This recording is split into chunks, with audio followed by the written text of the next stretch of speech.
So today we're going to do an experiment in retro-briting, and I'm going to attempt to retro-brite the slot cover of the Amiga 500. If you're not familiar with that process, it's a method used to try and de-yellow old plastics and bring them back to their white or grayish color.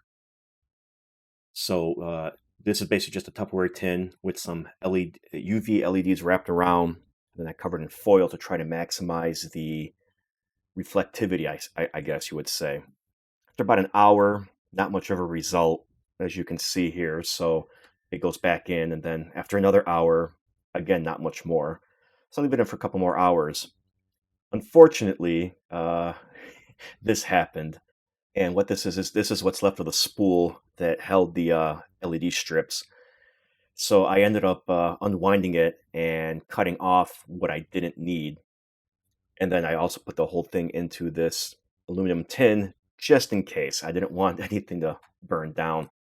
But I checked on it after a few hours and should have had gloves on, but you know me, Mr. Adventurous here. So I checked on it after a couple of hours, dried it off. It looked, while it was in the container, it looked like it was actually in really good shape.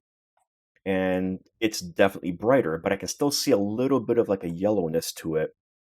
So what I did is I grabbed the RF modulator to try and compare it to, and it's close, but it still needs a little bit more.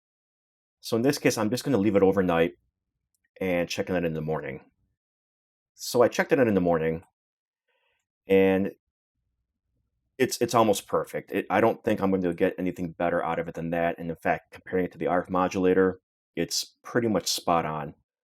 Here is just a still, and you can see. Now, putting it back onto the case, you can see that it looks like it pretty much matches everything. So now the retro-brite process is relatively simple. It takes UV light and heat and combines it with hydrogen peroxide or some sort of peroxide in order to effectively bleach the yellow back out of the plastic.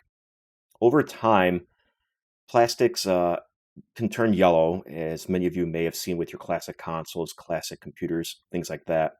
And the reason for that is because of a chemical, I believe it's pronounced bromide, that's added to certain types of plastics to act as a flame retardant. And over time, it reacts with UV light and heat and can cause de-yellowing to occur. So it's kind of ironic that you would use heat and UV light to de-yellow something, but what they do is they act as an agent to help the peroxide. I don't know if it activates it, if it helps with the oxygenation process. I'm not too familiar with the chemistry behind it. I pretty much only know about this process by watching other YouTube videos, but it does seem to work in many cases as long as you do it correctly. I'm not going to do a overall tutorial here. You can follow some of the links that I have below to figure it out on your own. And I don't necessarily recommend doing it because it has some caveats, such as it can weaken already brittle plastic. The yellowing process is bound to return if the conditions are still there that cause it to yellow in the first place, aka exposure to UV light and heat. So basically, it's not a permanent process. And in some cases, if you don't retro-brite correctly, you can cause a little bit of a marbling effect in which some parts will be lighter than others. Not a very desirable effect, but it can happen. So just, want to make you guys mindful of that. Now, as quote unquote successful as it was with the Amiga 500 expansion slot cover, I want to try it with something else. I have an SNES cartridge that has some yellowing on the back side of it. So I wanted to try that as well, and I'm going to do that next. So I put some tape over the label to try to protect it. There's no real easy way to remove it without potentially ripping it, so I'm hoping the tape will hold. So just put it into the container, and this time I decided to pour a lot more of the peroxide in than I did with the slot cover, hoping that more peroxide will speed up the process a little bit. But I still added a little bit of water to it just to dilute it a little bit. I didn't want to bleach this thing white, and I wasn't sure how it was going to react to that much peroxide. Unfortunately, as you can see here, it's floating because its density is lighter than that of the water.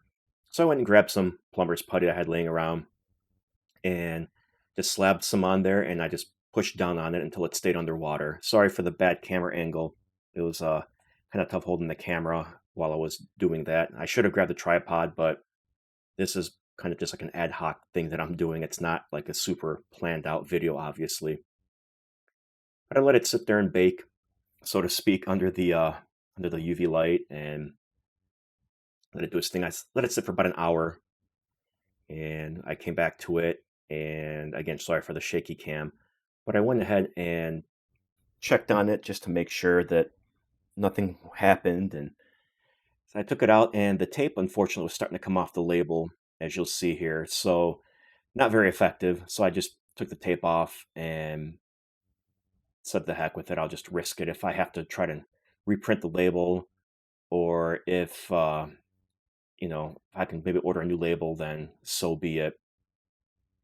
But it's a little better. It's not perfect, but I put it in for another hour, and you know went ahead and took it out and took a look at the case a little bit, and there's still a little bit of yellowing on there, though it's not as bad as it was before. I don't think I'm able to get it completely out because I think it's not just yellowed.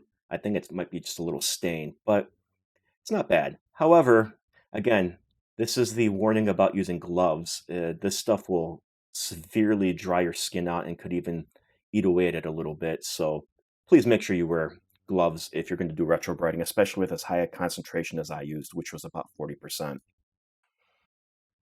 So that's it. It was just an experiment. I wanted to try to get used to the process a little bit before I try to retro-brite something larger or something more important, like a classic Mac case, which, because the two that I have are both severely yellowed, I'm going to probably retro-brite them. I'll probably retro-brite the Plus. I'm not as tied to it as much as I am the SE. So I'm going to attempt with that first. And if that works out well enough, then I'll attempt the SE. If it doesn't work out, then I might not retro-brite the SE case at this time. Maybe I'll wait or something. But if you liked today's video, go ahead and hit the thumbs up. Leave a comment. Feel free to subscribe if you haven't yet. If you didn't like the video, go ahead and hit the thumbs down. But please leave a comment below as to why, so I can try to use that to help make improvements in the future. Thanks all, and I'll catch you later.